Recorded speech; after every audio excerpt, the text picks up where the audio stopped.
Donc aujourd'hui, on va vous montrer la préparation des cylindres pour être utilisés en fonction respiratoire.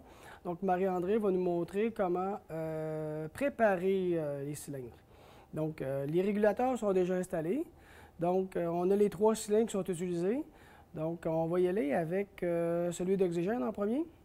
Donc ce qu'il faut aller vérifier avant, c'est sur l'appareil, s'assurer que quel est le niveau de pression requis pour chaque gaz utilisé. Donc, on voit sur celui-là que l'oxygène exige 50 PSI. Donc, on va venir faire l'installation sur le cylindre du niveau de pression adéquat. Donc, pour ce faire, on ouvre, avant même d'ouvrir le cylindre, on s'assure que la pression est relâchée sur le diaphragme. Donc, on ouvre le cylindre et on peut voir le niveau de pression qui est à l'intérieur.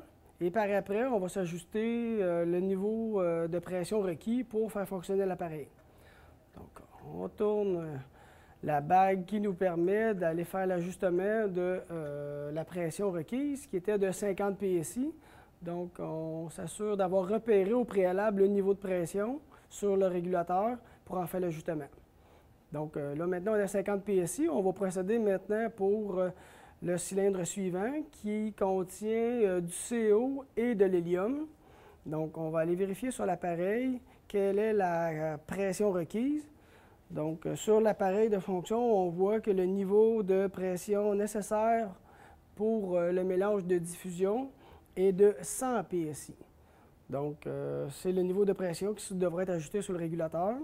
Donc, même chose, on s'assure qu'il n'y a plus de pression sur le diaphragme. On ouvre le cylindre.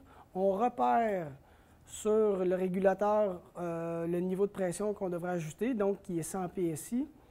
Et il ne nous reste plus qu'à tourner, à mettre la pression sur le diaphragme et faire monter l'aiguille jusqu'à 100 PSI.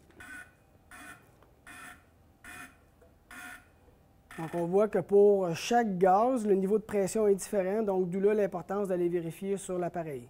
Donc, pour le mélange suivant, qui est de l'hélium et l'oxygène ainsi que de l'azote, on va aller vérifier sur l'appareil quel sera le niveau de pression nécessaire pour le mélange. Donc, on a 50 PSI qui est identifié ici, hélium, oxygène et azote. Donc, on va aller faire l'ajustement de 50 PSI sur le régulateur.